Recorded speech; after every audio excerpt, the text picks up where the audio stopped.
Welcome, everyone, and thank you for joining us today. Filled with stories of inspiration, Loving Our Life's Work podcast shares examples of courage, perseverance, and triumph. Our guests are examples of people who are actively living their life's purpose and come to share the vision of their life's work with us so that we can learn to give ourselves permission to live ours. If you feel you've gained some inspiration from this podcast today, or we've added value to your world in some way, please subscribe and follow us for more content. Of course, comment, hit thumbs up on this podcast, and share it with someone who you think would also benefit from hearing this amazing story. Life's Work, Loving Our Life's Work podcast is part of the vision of the Life's Work Positivity brand. I'm Adam Devaney, clinical social worker and founder and CEO of the Life's Work Positivity brand. Today, we have with us Roz Clark. As a coach, Roz always had a unique gift for being able to get to the heart of the matter as she helps her clients move past limiting beliefs and incorporate transformational strategies into their daily routine to bring about effective change. And that's the key. She's worked with artists, athletes, entrepreneurs, corporations, helping them to move past old beliefs, stories, behaviors, the things that no longer serve them in order to bring about significant personal and professional growth and lasting transformation. Today, Roz brings her passion, giving her clients what they need to move the needle and bring more joy, vibrancy, and purpose into their lives and their businesses. She's here today to share that life's work with us. Welcome, Roz. Thanks for joining us today. Thank you so much for having me. I'm looking forward to this conversation. Yay, so am I. Well, Roz, I think it's probably important for uh, our listeners to understand what it is you actually do and to help people. What is this superpower that you have? Tell us a little bit about that. Yeah, absolutely. So I am a dream doula. And what that essentially means is that I help people to reconnect with their purpose and their passion and begin to create a life that they love. I tend to work with high achieving women who feel stuck in the lives that they've created. Like they were going for the brass ring and then woke up one day and it was like, ooh, yikes, I don't like this, or as my daughter used to say, I don't like this. And like they're in a place that they've got all the bells and the whistles and the red bottoms, and yet there's a lack of sense of self and a lack of sense of significance. And so I help them to reconnect with their purpose and their passion to create a business, a brand, and a life that they love. That's fantastic. I think so many of us need help with that. Sometimes that we need someone to help us, to help ourselves. Yeah, absolutely. I think that, actually, I know this. I believe that we all need support. We all need coaching. I tell people all the time, don't trust a coach that doesn't have a coach, because we can't always see it. If we're living it, if we're in the middle of it, we lose sight and we lose perspective sometimes. So it's always healthy to get another opinion, to get somebody to take a step back, that the step back that we can't take for ourselves, and support us in our growing, in our unfolding, and in our evolution. Because at the end of the day, our living our purpose is not a destination. It's not a goal, because it's continual. It's continual. We continue to evolve. We continue to grow. We continue to make new discoveries about who we are and how we show up in the world. And that is important. This is an ongoing process. There is Forever no, and ever. I have arrived at my purpose. Absolutely. Yeah. It's like, like, da, da, da, da, here I am. It's like, here you are. And then what wonderful thing is next? So always, for me, it's always about being open to the exploration, always being curious. I love the concept of a beginner's mind, that as we come to it with an openness, with a curiosity, with a sense of ease and grace, it just helps so much in the transformation process. Because if we come in judging where we are, and even if where we are is not where we want to be, we have learned and accomplished so much to this point. So how do we embrace what serves us and then add some more things to it, let some things go, so that we continue this process of growth, evolution, becoming the best and highest version of who we're created to be. You know what stuck out of what you just said was the process of adding some things and letting some other things go. Yeah. Right? I think so much in our world today, people shy away from getting help because they're already overwhelmed, and they don't want to go to somebody who's going to just add something else to an already overwhelmed system. Right? This is the problem that people feel in relation to our medical system. Right? People feel like, okay, well, if I go to the doctor, they're just going to add a medication.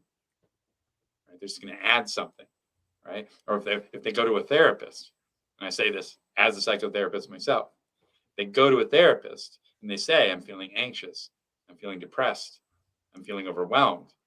Okay, that person is not in a space where adding a new hack or counting technique or breathing technique is necessarily going to be appropriate, especially in the beginning. Yet that's what a lot of people get. So a lot of people, I think, shy away from just adding one more thing to their plate because they're already overwhelmed. They really need someone who can help them release some of the things, especially when you're talking about limiting beliefs. Ooh, those are big. Talk a little bit about how you work with people in addressing limiting beliefs. The first thing I really believe that we have to learn how to stand on our story rather than be stuck in our story. So the way that we tell the story creates an energetic experience. So if you're say, well, I can use myself for an example. So I left a toxic and dysfunctional marriage after 30 years. And Wow. it, yeah, 30 years. It was like, you think? And like I say, it was probably 15 years past the expiration date. And yet, because I was so determined to say, I've made my vows, I've had this vision, I want this for my family. So all of this has to work. And so there was so much energy like, well, he should do this and he didn't do that, and EIEIO.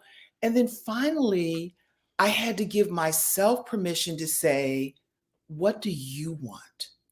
Not what are they doing? What didn't they do? What do you want? And in being able to say, what do you want? I had to put the option for myself of letting the marriage go. I had to put that on the table. So instead of trying to fix something that was not fixable, what I finally, through the process of what story am I telling myself? Who am I? What role am I playing? You know, I'm playing the role of the strong one. I'm playing the role of the angry one. I'm playing all of these roles that don't necessarily serve me. And so, how do I begin to change that narrative? And like I said, give myself permission to say, this is what I need. This is who I am. Oh my gosh, that firecracker of a young woman who turned 21 in Paris singing with an international choir, what happened to her? And how do I make room for her in my life again? So when you look at limiting beliefs, I believe it always comes down to the story that you tell yourself. And then once you understand the story and the role that you've cast yourself in, it's now doing the work to recast yourself and reframe the narrative. Mm. The stories we tell ourselves, and worse yet, the stories we tell others. Oh yeah, it's like me. It's like someone practicing their narrative on somebody else. Does this work? Does this really work? And we repeat that, we repeat that, we repeat that. In my work with addiction patients and clients over the years, uh, a lot of that work is reframing that narrative. Absolutely. And I think the other thing is when we begin to look at that, what need am I getting met? Like, what need is being met? So if you see somebody who's sad all the time or somebody who's crying all the time. If you go back in their history, they were the one in high school that cried and everybody came over and hugged them and you're so sweet and they should have never done that to you and EIEIO. And that met a need for them. Being angry meets a need. And 9 times out of 10 that I've found in my own life and with my clients, anger is just the flip side of fear. I'm not comfortable with fear, so let me be angry because angry feels like a stronger position to play from. And yet, if you really say, what are you really feeling? Okay, I hear you saying you're angry. What does that feel like? What would happen if that changed? Or what would happen if it didn't change? And then you create a space, a safe space to begin to talk about, oh my God, if it stays like this, I don't know what's going to happen. I don't know what's going to happen to me. I don't know what's going to happen to my kids. I don't know what's going to happen to my relationship, whatever that might be. And so you soften and you make room for strong or strength or angry to move to fear and even that dreaded word, vulnerable. Right. You know what the process that you're describing there, I think one of the best versions of that process that I've ever heard was developed by a consciousness researcher named Dr. David R. Hawkins. He was a psychiatrist and an MD. In his most of his career was in works were in the 1980s, and then he wrote books for the next 2 decades. And he had this process where he would say, okay, well, can we name that what you're feeling right now? And then I would have his client name them, and then he would say, okay, what I want you to do is I want you to feel that entirely. And then once they've done that, he says, okay, I want you to let that go. Mm-hmm. But then the trick was, he'd say, okay, so what are you feeling now? Because that was the emotion right underneath that. And then he would walk through the exact same process with that emotion. And then they would let it go. Then he'd say, okay, what are you feeling now? And as he walked down that, ultimately he always got down to a fear, like of death, of dying, of not existing, and there are worse things than that in our world. Oh my God. I'm sure that you have worked with people who feel invisible or not heard, especially you're working with women, right? Women naturally want to be seen and heard. And if they end up creating a life where that's not happening, like ever, well, now they got a real problem. Right. Right. And again, like I said, you have all the trappings of what has been deemed as success. Yeah. And yet it feels empty because just like you're saying, I'm being seen and heard and rewarded for what other people tell me to be. And yet I'm not being seen and heard and rewarded for who I really believe myself to be. Right. Authentically that person. Yeah. Yeah. Having that freedom to show up fully and authentically as yourself, unapologetically as yourself. And, when you begin to use words like that, the first thing people feel is like, you're being aggressive, and it's like, no, I'm just blossoming. I'm coming out. Like the Diana Ross song, I'm coming out. And you're just like, here I come. And this is what's happening. And I'm excited to share that part of me. And I think that that's one of the things that we really have to tap into is, and you mentioned it in my bio, joy and vibrancy and purpose. When I'm excited about sharing what I know and sharing who I am and having an experience and a conversation that you and I are enjoying our conversation, your audience is hopefully enjoying this conversation. And so we're serving as the best and highest version of who we are in this moment. And we know that it's going to touch people for lifetimes to come. We don't know the next person that is going to hit play on this. And it may be 10 years from now, And what we're sharing today is going to make a difference in somebody's life in 10 years. Why would we not all strive to show up? Is that part, that version of ourselves? I was listening to a podcaster this morning, one of my favorite podcasters, and he was talking about how he was talking about purpose. He was talking about the meaning of life, and finding purpose can be a fairly straightforward process. Involves a lot of authenticity, a lot of inner work, a lot of introspection, and although it's challenging for people. But then he said, "Well, now we're going to set that aside for a second. We're going to talk about the meaning of life." And he was like, there's scientists and there's religious people and there's other people that just, they just say, hey, we don't really know what the meaning of life is. And he said, it's really not about the meaning of life. It's not about the meaning of life for you. It's not about the meaning of life for my cousin, for my clients, whatever. It's about finding my meaning for my life. And it's about you finding your meaning for your life. And for him, I very much identified with it. He said, the meaning for my life is to be in service to other people. Mm-hmm. A very high level version of self. And I identified with that. I just remember like saying it out loud, like, yeah, man, that's it. Right. Totally. Absolutely. And it's also in that, in the enormity of that concept, there's actually something just so simple, because the meaning of life in all of that is just being present in the moment, because that's all we really have, is that moment, this moment that we're sharing. And even if the exploration is, okay, I need to know who I am so I know how to show up in the world and so I can serve. And yet in that moment, just being present with that inquiry, being present with that conversation so that we continue to move that forward. And so if I know that being present matters, so then I need to be present with my community. I need to be present with my clients. I need to be present with my family. I need to be present with my colleagues. And so every time I show up and I'm present, I'm having an impact. I'm making a difference. I'm doing what I'm meant to do.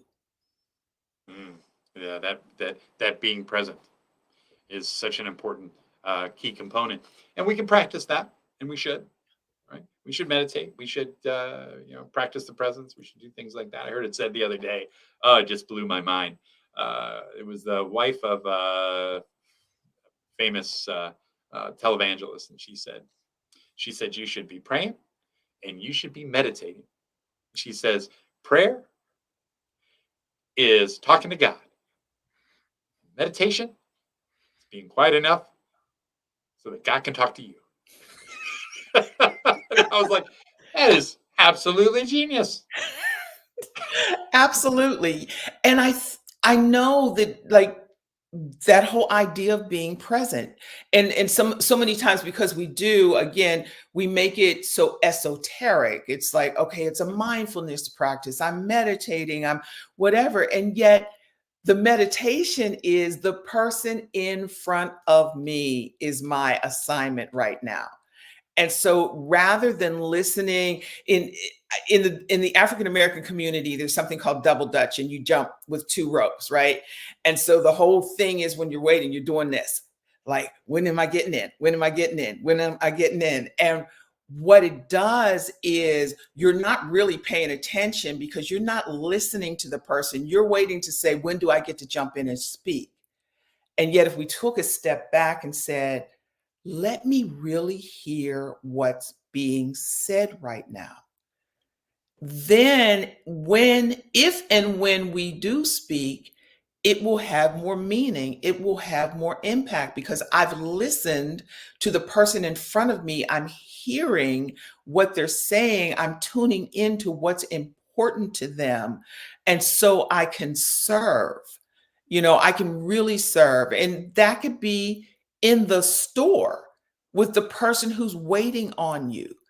That if you tap in and create, make eye contact with them, that they have an experience. They're having an experience, going back to what you were saying about being seen. So if we're creating a life where we want to be seen, we want to be heard, and we want to have an impact, then we have to know what is our part in that process. So for me, like with one of the pieces I do with my clients is literally around storytelling marketing. How does your story impact somebody else? Not only how does your story impact you, how does your story impact somebody else? Because if somebody says, well, Roz, and somebody has said that, like, how do you leave a marriage after 30 years? Isn't that scary? And my answer was no, because I was afraid of who I would become if I stayed and never really did what I was meant to do. And so getting to that point, after I got to take care of my kid, I got to make sure everybody's okay, I've got to do this, I finally said, oh, wait a minute. This is not good. My body is manifesting dis-ease right now. My body is telling me this is not healthy. So now what comes next? Who do I become in this next iteration of my life? And actually, the real question was, who do I have to become to be able to leave to then become the next iteration of my life? And those are the important questions. I say like someone on a repeat play cycle, that you got to do the important inner work, and you have to ask those questions, and then you have to listen to the answers, and you have to be willing to accept those answers. Because the difference between just listening and really hearing what's going on.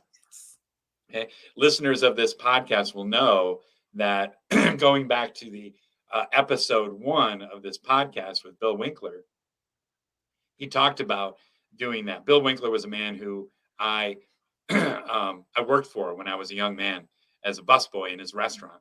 And he tells this story because he was actually teaching communication skills to young people at the time outside of the restaurant. And he would stand there at lunch, and I remember watching him just stand there, and I'm like, okay, that's what owners do. They stand there and they watch and make sure that the waitresses are doing what they need to do, and tables are getting cleared fast enough, and that everything's happening right. No, he was out there actively hearing what was going on in the restaurant. He wanted to know when some of his customers were suffering in their lives or different things like that. He wanted to actively know. And he always struck me as amazing, as the first leader I ever worked for. And he would go, then once he dialed in on that, once he heard it, right, he would swoop on over there. He'd sit down in the booth with them with a big smile, and he'd engage them, and he'd draw them out, and he'd actively listen, because he noticed that most of his customers were sitting there in the booths at the restaurant just listening to each other. That's all they were doing. They were just waiting for their turn to speak. Yeah. And you don't hear anything that way. Right. So if anybody hasn't seen that episode, go back to episode 1 with Bill Winkler. It's a really fantastic episode.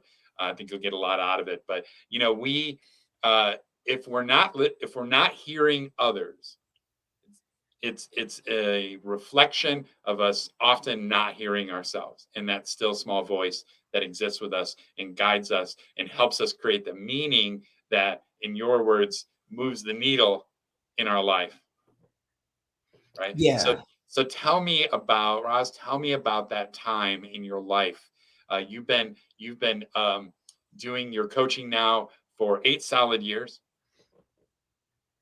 And it came out of your experience with that divorce, and after 30 years, right? And I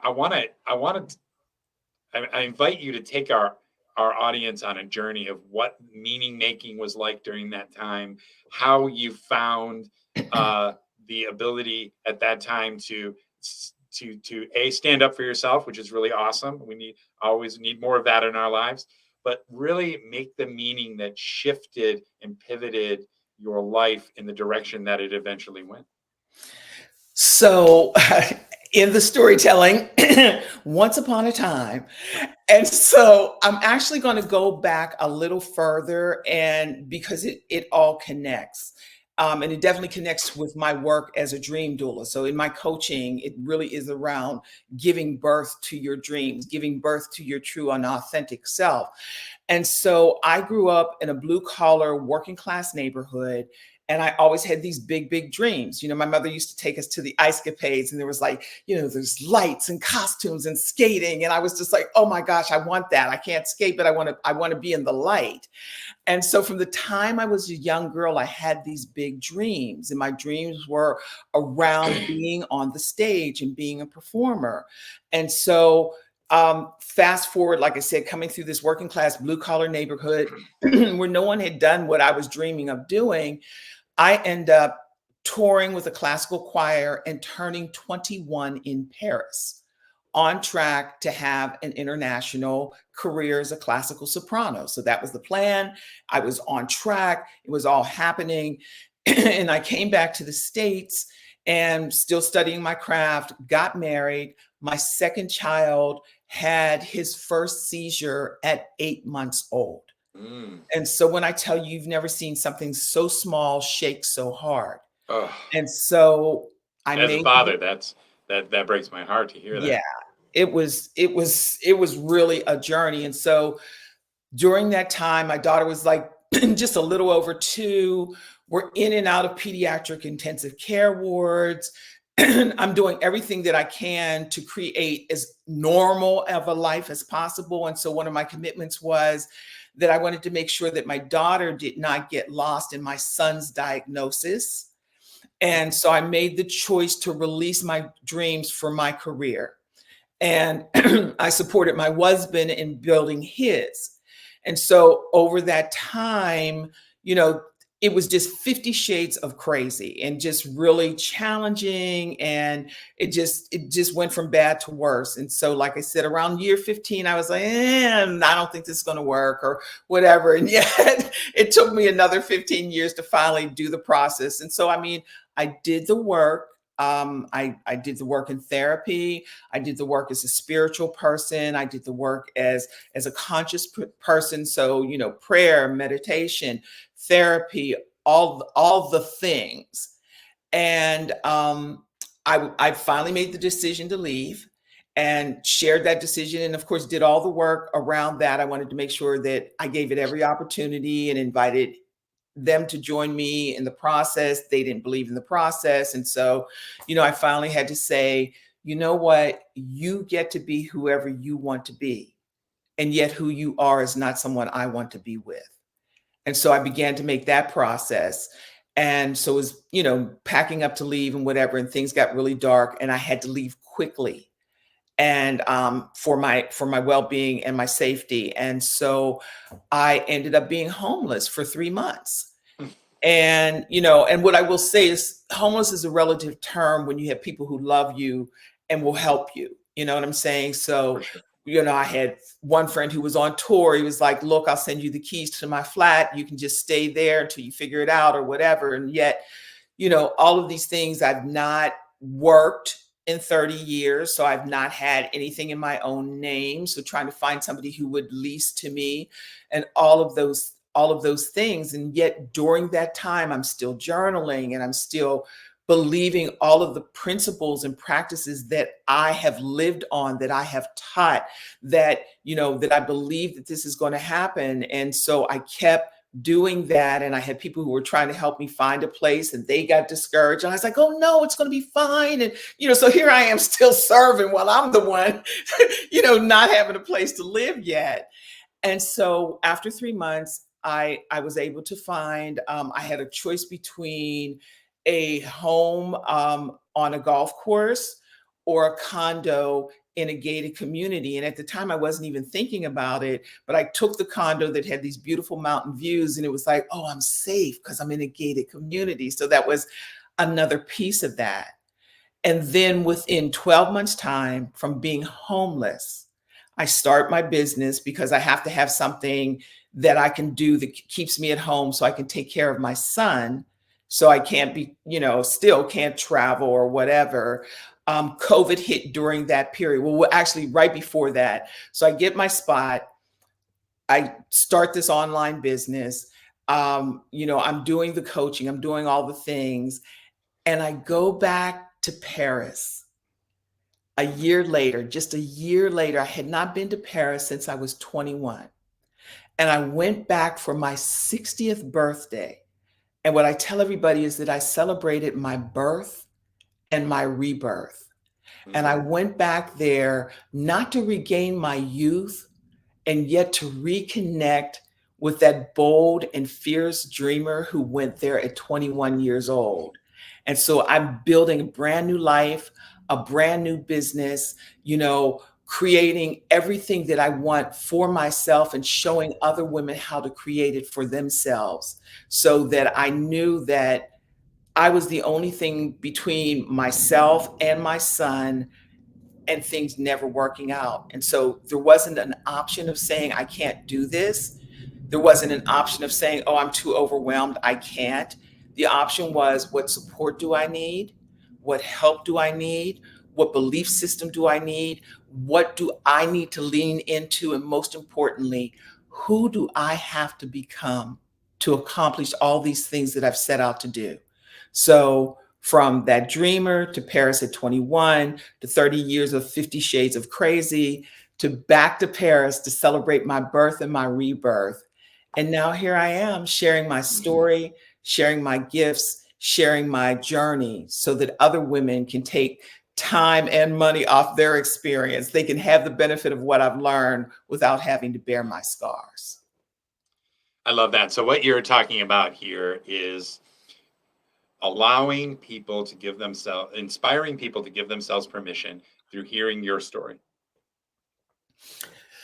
Yes, and not only hearing the story, actually taking the tools Mhm. and the methods and the frameworks to make that happen. So actually, I wrote a book about it. It's a very small book. It's an ebook that I just share for free. I'll share the link and you can share it with your community. And the book is called The Shit in Between, because we always have these hero stories like, I was homeless and then I was in Paris and on the French Riviera in first class. And that's true. But what about the shit in between?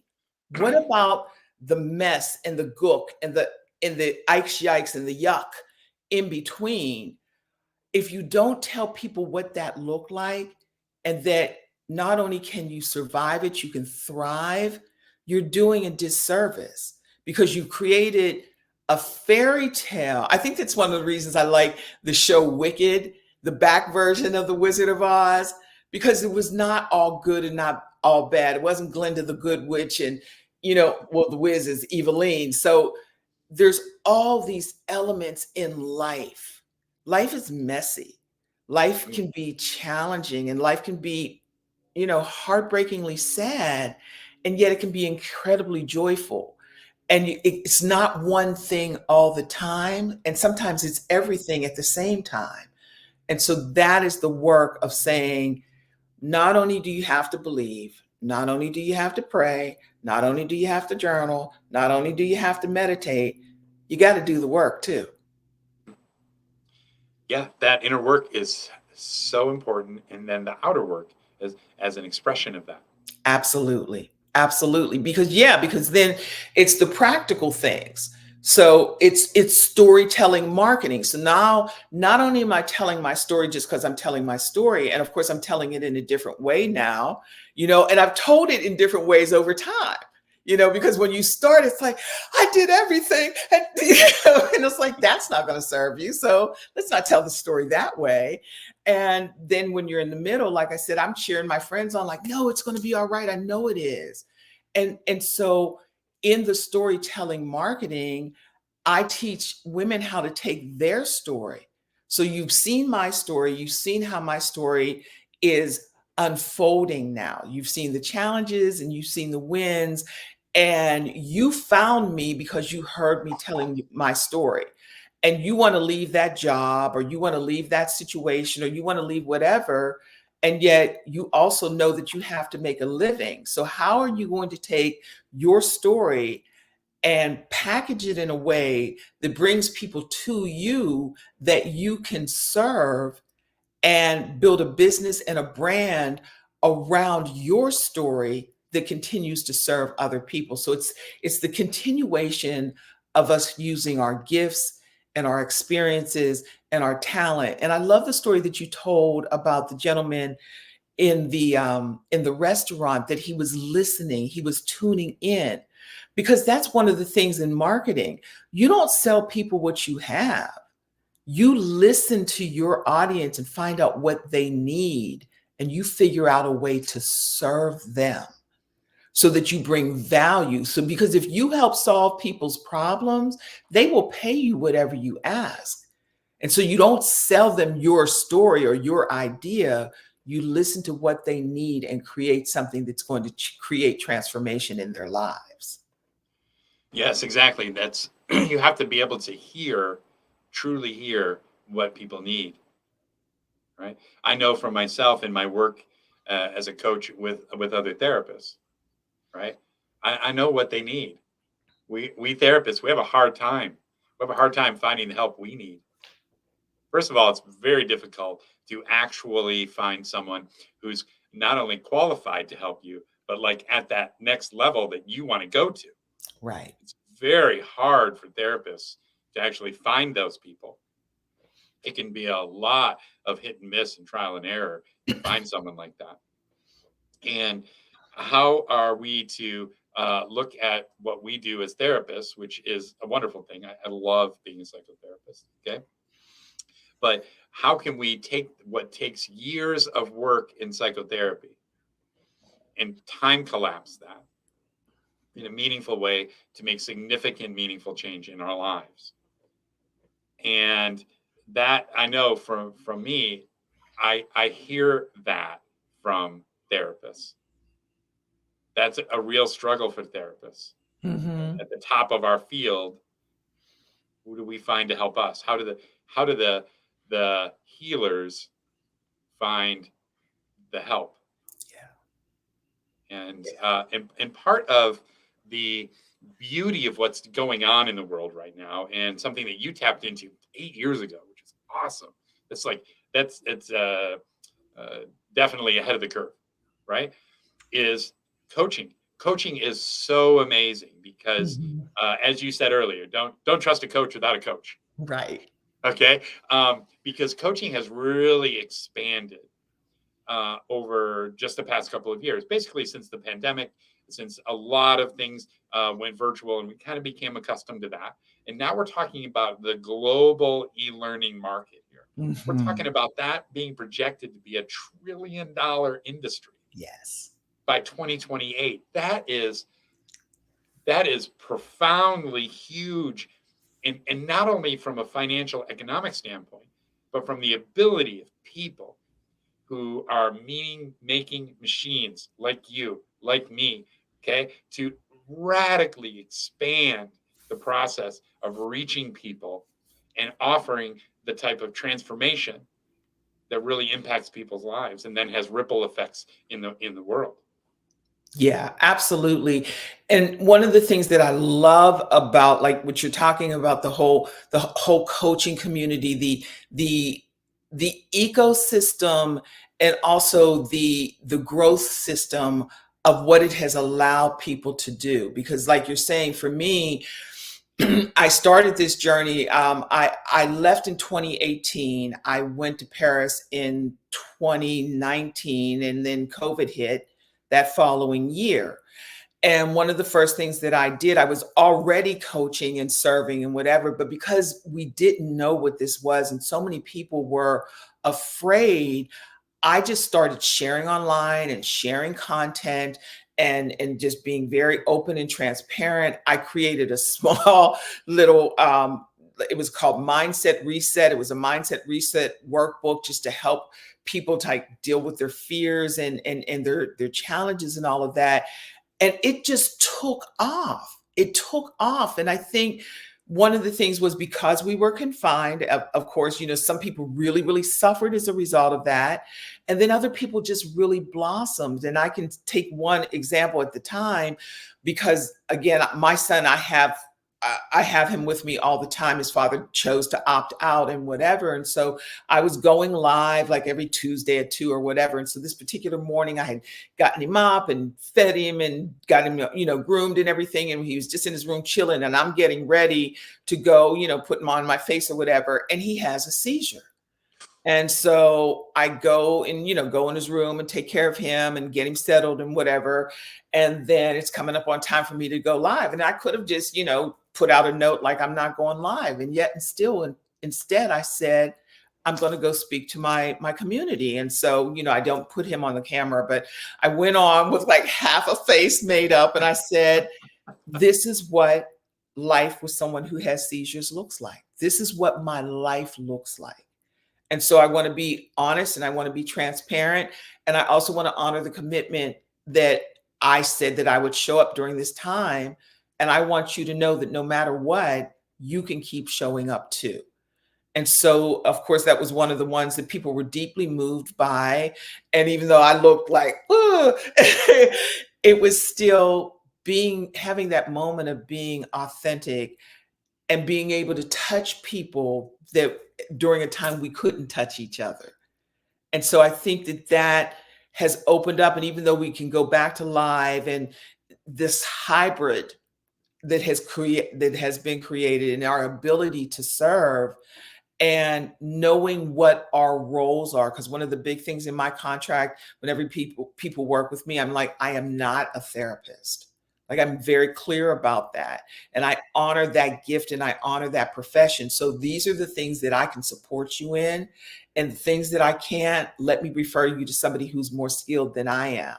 And so that is the other thing of creating room and creating space and creating community. Because like you said, how do we support and serve each other when sometimes the healer needs healed? And so we make those commitments and those relationships and those opportunities to make sure that we're doing our best and we're doing our part, and yet we stay in the realm and in the area that we are gifted and called to serve. And therein lies our power. There's nothing you have to force in that. Right. We are at our center. When we are in our center, we are in our place of power. Yes. When we are, the more authentic we are with ourselves, the more power naturally we have within us. Yes. That's that power within that Starhawk talks about in her book, Truth or Dare. Very radical book. If any of our listeners haven't read that book, very informative book. And then what happens in society, it seems like every aspect of society is designed to nudge us, to drift us off that center. Yes. And I think a lot of your clients then find themselves like, hey, wait, how did I end up here? Yeah. Holy cow, where am I? This is not what I envisioned. Right. Okay. And so it's getting back to that center where our power truly is. And then not letting anybody force us off that center, drift us off that center. Because let's face it, the majority of people are quite drifted off their center. And so, but that's where our power is. That's where the beauty is. And so to our audience, right, this is the reason for this podcast. The reason for this podcast is to encourage you to find that center in yourself. Mm-hmm. Okay. Does that mean you're going to be a coach? No, not necessarily. Does that mean that you are going to become a public speaker? I mean, for some people, that's going to mean that. For others, it's not going to mean that. Whatever you do in that center, do in your power, and find that place where you have to force nothing. Right. Where like it happens like effortlessly, like the grass growing or the wind blowing. When you find that, stay there, nurture that, find your meaning there, share your meaning with others from that space. And when that happens, that can only be wonderful. Will there be struggles associated with that? Well, yeah, there's struggles associated with everything. Okay. Will you have to put inputs in? Well, yeah, of course. It's not going to be, I mean, the grass grows because, the leaves break down and there's nutrients and they get sun, right? And rain. And there's inputs into that. But these are just natural inputs. When you find that space, nurture it. When you find that space and you feel like you're in that zone and in that flow, nurture it. Add, pour meaning into it, because we are meaning creating beings.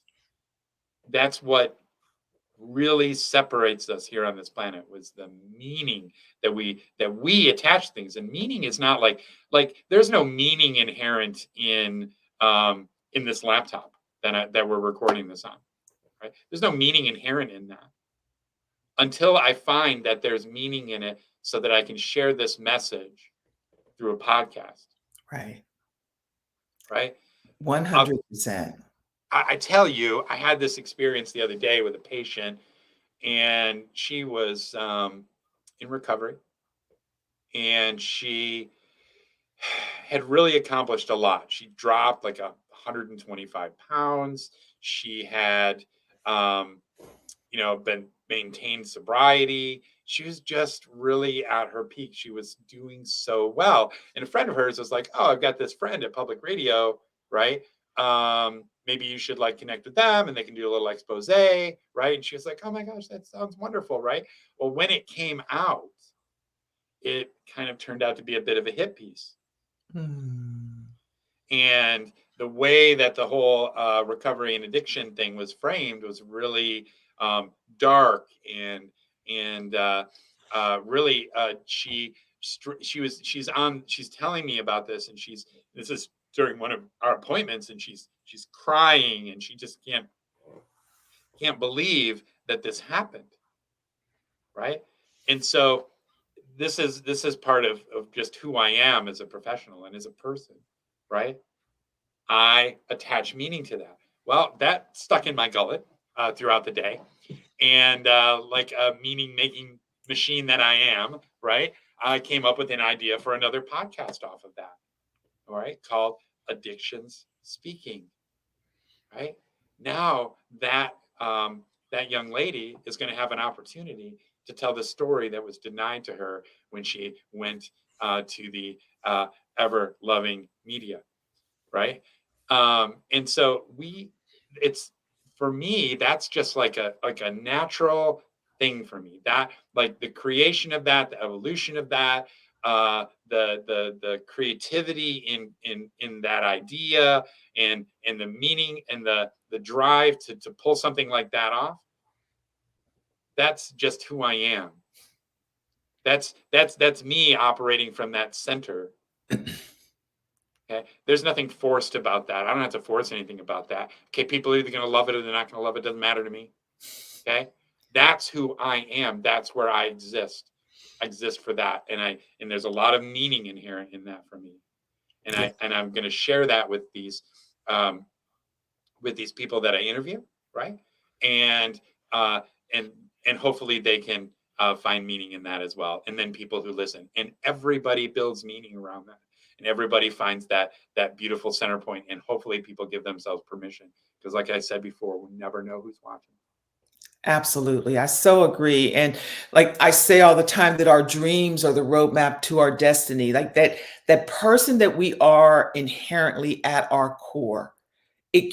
That person keeps showing up, and is like you were saying, when you pour and nurture and create space for it, not to try to transform or transmute or fit into something, just showing up as that person. So for me to have always been a dreamer, and now I'm helping people to live their dreams, because that's who I am. Like you said, it just, I live and breathe it. You can tell me an idea and I'm like, oh my gosh, this is what, and then, and so that joy that I bring to that process is who we are and how we show up in the world. The fact that you're like, oh, I can fix this. That didn't work, but I know how to make it work right. Like that is inherently, each and every one of us has that in us. and it keeps evolving. And we just have to do, like you said, make sure that we don't destroy it or hide it or diminish it. And instead we nurture it and allow it to continue to blossom and find our tribe, because that's the other thing that is so important. Like with the coaching and the therapy and the podcast, we have to find our tribe, that we create safe spaces to show up fully and authentically as ourselves, because some places are not safe, some people are not safe.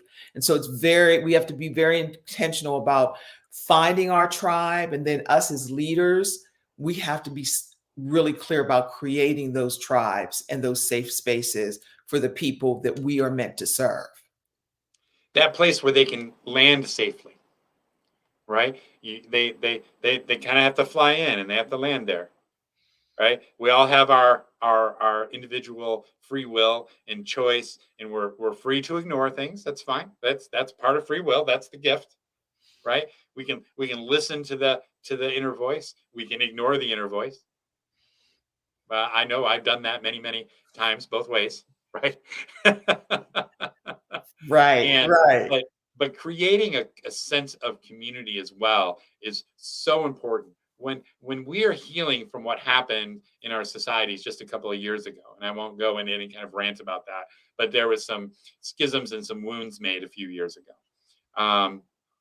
And when we were locked down and we were separated, and that's not good. I had a thriving addiction practice at that point. At first I thought, well, maybe my isolating tendencies in my clients is a superpower. I thought at first it'd be a superpower, right? Then I started seeing my clients relapsing. I started seeing them struggle because they were trying to break out of that. Okay. But when we can create community around something, what we do is we amplify the effectiveness of our work. Hmm. Absolutely. That is the reason why I love podcasting, because I can amplify this, right? If one of my videos goes viral, then people will start listening to all my other podcasts, and it amplifies the effectiveness of the work, of this part of the work that I'm doing, Hmm. right? Yeah. Yeah. And so when we share in a community, okay, we are we are supported. I love, and I said this before, and I'll say it again. I love what you said. Don't trust a coach without a coach. Okay? Absolutely. Why? Because now your coach has support. Right. Right, absolutely. And the growth process too, because I mean, I've had all kinds of coaches. I had a profit coach.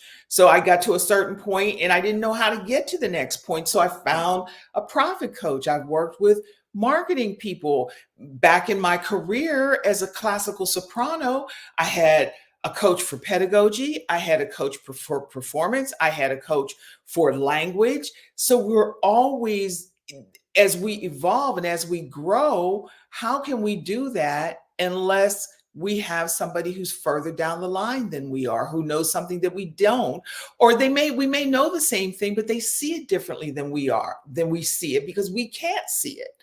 So yeah, we always have to have a coach, a coaching practice, a coaching community, and always looking for what's the next great idea or iteration that I'm having, and who can support me and show me both the best parts of it and the holes in it that I can't see. Because my passion will sometimes, all of us, our passion is like, oh my God, this is the greatest idea ever, and I'm going to go do it, and da da da da da. And it's not that you want somebody to pour water on it, you want somebody to challenge it and say, well, what about this? Maybe we could do this a little bit differently. Or are you sure that's what you want to say? You know what I mean? And not in a way that makes you feel unsure. It's you saying, oh, I get it. Yes, that is what I want to say. And that is how I want to say it. Or, oh, I am going to take that extra little piece. Thank you very much. Or like my experience recently, where I was putting together a Facebook ad, and I was creating the the list of the different um, uh, uh, clients that that I'm looking for, and that'll search things and stuff, so that I can target it, right? And like my first search, I was like, oh, this is great, this is perfect, this is 1,600 people. Coach, I need some help here. Like, I'm in a country of 330 some million people, right? I should be able to find more than 1,600 people that match my criteria, right? Right. So I bring that to the community meetings, right, with the coaching team and all this. So we have to have that support in our lives. And so I encourage our audience, if you want to learn something, find a coach for it, right? If there's something that you really just want to like skill up in, and it doesn't matter to you if you get some sort of a certification or license out of it, right? Don't fall into that trap, right? That's university, right? That's the university trap. That's the $100,000 in debt trap, right? Because if you're not getting out of that with a license or certification that allows you to do something that other people aren't allowed to do without that, right? You might question why you just spent $100,000, right? But you can get all that training. You can skill up in any number of areas by hiring a coach for that area.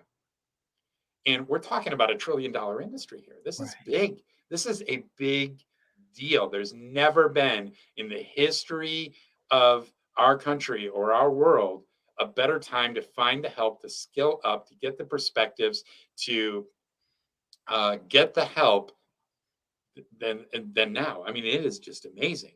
Yeah, absolutely. Absolutely. And to your point, like you said, don't get caught in that trap because again, it's that internal dialogue like, well, I don't know what this animal is, and I'm not a techie and I'm not whatever. Whatever you're not, just like you're saying, there is somebody out there who can teach you. There's a woman online right now who makes $4 million a year teaching people how to knitting.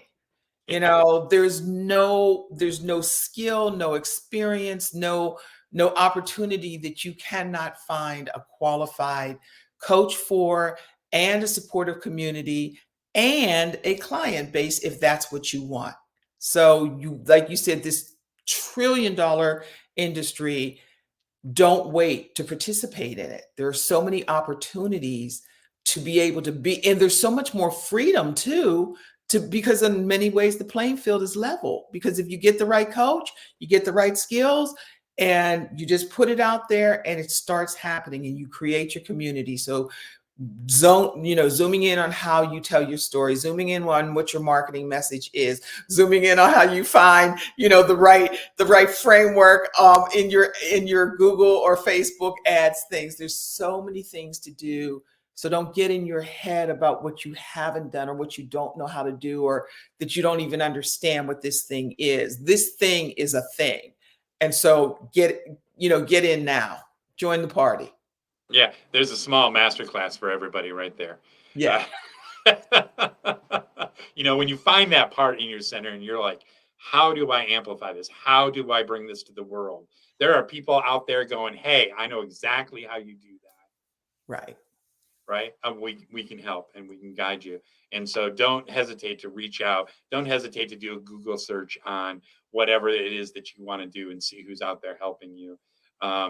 There are amazing people out there that can help you amplify the positive effects of what you want to do. Because there's Absolutely. never been a better time in the history of the world to amplify what it is that you find in your heart. What means something to you will mean something to someone else. Yes. So don't be shy 100%. about that. Right. 100%. Roz, we're coming to the end of our time here. Is there any particular thing that you want to leave our audience absolutely crystal clear on? What I would say is, and we've said it, so I'm just going to reiterate it. Trust that voice, that feeling, that urge that is crying out to be lived in you. So, whatever that is for you, your dreams are the roadmap to your destiny. Listen to that inner voice, get that support, begin to start exploring on what comes next for you. And so, like I already shared, you can get my ebook and my 12-step transformation. It's my gift to you. I'm so grateful to be able to spend this time here. So, take that opportunity when you see people on podcast, if they resonate with you, reach out to them, DM them, take the link down and make sure that you comment even on this one. So if this conversation matters to you, leave a comment, because people pay attention to that. That's how we build goodwill. That's how we build our following. And I just want to take this moment, Adam, just to thank you and just to honor you for creating this community, creating these opportunities to have this conversation, and just for being so intentional about it. We didn't know each other before now, and yet you are intentional about bringing people to your community that you believe will be of value to them. So I just want to honor you and thank you and just celebrate you in this journey. And I know the great things are going to happen, and I'm grateful to be a part of it. Thank you, Roz. I'm very grateful for you coming and sharing with me and our audience today. And it means a lot to us. Every perspective that we have on here has the opportunity to really add meaning and value to people's lives. And I just really appreciate you taking the time today. I know that you went out of your way for this today, and that, part of the care that you give, I know with your son, right? Like you made sure that you were available for this, and I really appreciate that. Don't think that's lost on me at all. And so I just again want to thank you for coming and taking the time and sharing your really your wonderful emotional energy today and your passion. And I just really hope that people really take that in, and thank you. So. Well, I want to also thank all of our listeners for sharing in this show today. Of course, you can learn more about our guests by following the links below in the description. And as always, I want to remind you to search your heart, do the important inner work, and give yourself permission to find your purpose and live your life's work. Thank you again for listening today. And thank you, Roz.